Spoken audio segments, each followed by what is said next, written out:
This Bakugo guy is very, very annoying. He's pissing me off, honestly. I don't know why he would make a character like this, actually. He's nothing but a bully. Man, get this guy out of my face. Bakugo, no!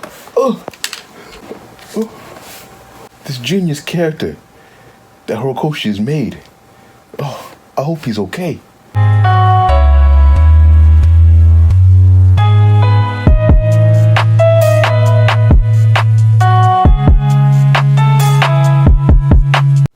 What's going on, YouTube? Legend here once again.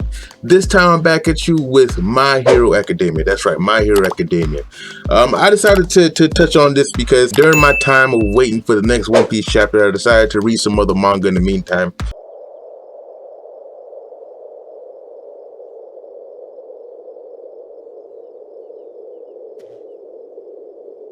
And what better manga to read than to get caught up with My Hero Academia. I was anime only for a good while, but I decided to catch up. And honestly, I don't regret that decision in the least bit because My Hero Academia has been on fire. It has been on fire. I love it. I never really talked about it on my channel, I realized actually, but it's reality is one of my top 10 favorite anime right now. So what better time to talk about it than now, you know, right in the midst of the Liberation War arc.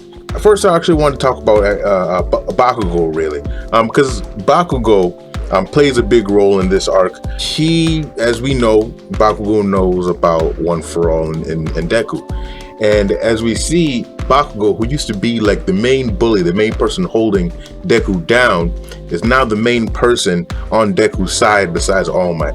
Because he knows his secret, and he's consistently helping Deku to grow and to get better control over his quirk and become a better hero. And honestly, like that's just real constant growth for Bakugo, because like just the contrast of him being a bully to him being just the main source of help is it's amazing. And it happened gradually, and you see as Bakugo is changed throughout each and every single arc to the point where now he sacrifices himself to save Deku. It was almost like full circle. In the beginning of the series, you see Bakugo, you know, in trouble, and without even thinking, without hesitation, Deku goes and saves him. And that's exactly what Bakugo does for Deku in that situation. He even says it, and even you see the dialogue in his head. So that honestly is one thing that I really like to see. I like to see his character arc. And it seems like Horikoshi is actually pretty good when it comes to these character arcs, because guess what? Endeavor had another character arc, which hasn't fully been animated yet. Some parts have been animated, but you don't fully see it, where you see Endeavor constantly trying to win his family back. Not really win his family back, but to make things right, I should say. Because he even offered to let them live in a separate house away from him, because he notices how happy his family can be without him being there. And that it makes me want to hope that maybe he could be like part of that happy family. Now, granted, if he's not, that's okay too, because like he did horrible things, you know. And so by just reading that and seeing what happened with him and his family and stuff like that, that was just another great arc there, you know. But then I also wanted to talk about what's been going on with Deku too, with him and One for All. We see that he has been talking back and forth with the different recipients of One for All from the past, and we learned that he's actually able to get the quirks of those people, which is outrageously overpowered. That's crazy, you know. And now it's very, very, very easy to believe that he ends up becoming the #1 hero, because if he controls all those other quirks, we don't even know what all the other quirks are, but right now he has Black Weapon, he has Float, and there's going to be like, what, 3 or 4 more quirks or whatever. And we don't even know anything about the 4th one, so they probably got a strong quirk, who knows. But yeah, like, he's going to get all these people's quirks along with the already powerful quirk that All Might had, which was One for All, just the super strength part.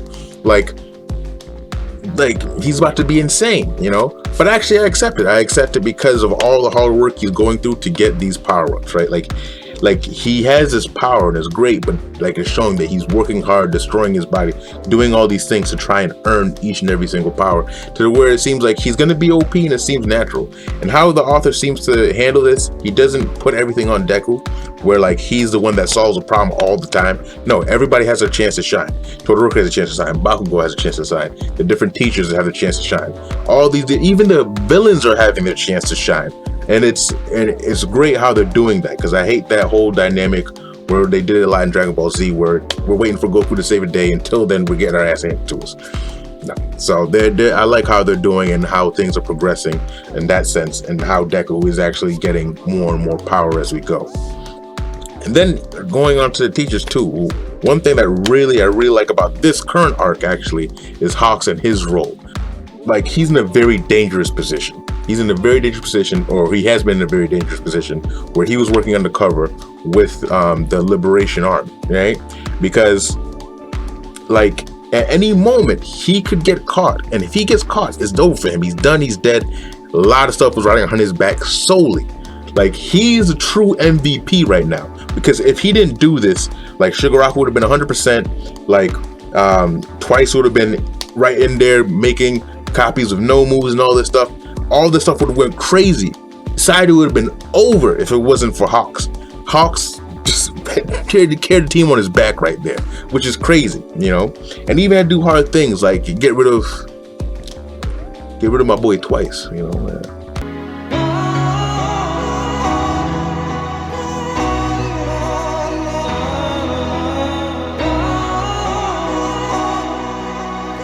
I really like Twice, man. That was rough to see right there, but he had to go. I mean, his powers were pretty ridiculous, pretty OP, but still, you know, he was a good person. It was kind of hard to see him go like that, but Hawks basically carried the team on his back in that situation, and that was amazing too. But another thing I want to go on is when it comes to the villains too. The League of Villains, or now the Paranormal Liberation Army. Like, that was great. I even loved the arc where we focused on them and they were the main characters, and we just focused on their growth and how they were becoming more powerful and how they ended up getting the army, because it humanized the different villains, especially Shigaraki. I mean, all of them, but especially Shigaraki, because he's the main villain. And just we go into his backstory, into his childhood, and how everything just kind of went astray from him, and how he ended up just becoming just a menace, and how people's reliance on heroes allowed the situation to get worse and worse. And he has a point. I mean, he seems crazy on the surface, but like, he has a point. Like, the society is bad right now. It's in a situation where it doesn't seem like it can be fixed. So in order to fix it, it needs to be torn down and built up anew. So he has a point with that. He's wrong. You can't just kill everybody and be like, all right, we'll start anew again. You can't do that. You know, America has some problems, but it doesn't mean we gotta wipe the country clean, kill all the citizens, and be like, all right, new country. You know, no, it can't do that. You know, but that's Shigaraki's approach. You know, and it's very interesting to see his journey and how he goes and what's going on with him, and just like how powerful he's become too. He's become a real problem, you know. And if he reaches 100%, that's gonna be crazy too. Like, honestly, what I think is gonna happen within this arc is that he's going to end up escaping, and he's going to go and get his quirk to become more his, and get All For One to 100%, while Deku tries to get One For All 100%, and so they can have like a real full 1v1 battle where like they can really go at it, you know, maybe after like a time skip or something, who knows. But this isn't a theory video. I just want to get my thoughts on when it comes to that. But yeah, like this is looking crazy. Just recently, we the last chapter that happened, we're having a scuffle between Ochako and or Uraraka and Toga, and I'm actually very interested in how that turns out, and seeing like what Toga is Toga gonna flip? I mean, based on her conversation with Spinner right before she left, doesn't seem like she's going to flip. I actually was really thinking she was going to, but maybe not. I'm interested to see how this is going to work out, right? Like, is this going to push Toga over the edge to the point where she just becomes really evil? I mean, she's been pretty evil, but because she becomes like just kind of like irredeemable, or is she going to be like, Hero's kind of got a point, you know? because I know that Shigaraku is going to become more and more evil, you know. So what's going to happen with that, you know? And also too, like, even with the villains, I mean, I've been waiting forever to see what's going on with Dabi, but I mean, he's on his way to see Todoroki and Endeavor, so we're going to see if something happens with that. But so much stuff going on, I can't fit it all in one video, so I can go on for a half hour or so, 2 hours, whatever. Maybe I might make more videos. Maybe I might start reviewing the series chapter by chapter or piece by piece, who knows. I just wanted to just get up my thoughts on the chapter, on the previous arcs, my initial thought after catching up everything after the anime, and just kind of review it a little bit, let you guys know what I think. But if you like the content, definitely like the video. That also helps me know that you like me doing my hero content, which I might continue. And also comment down below what your thoughts are. If you think I should keep doing things like this, what do you think of the current arc, the previous arcs? Can you not wait till this war gets animated? Because I know I can't wait for this to get animated, because this is going to look amazing. And also, don't forget to subscribe to the channel. Subscribe to the channel and click the bell so you get notifications whenever I do a video. So it helps me out, helps me get my videos out there and everything like that. So I'll end the video there. With that, let you know.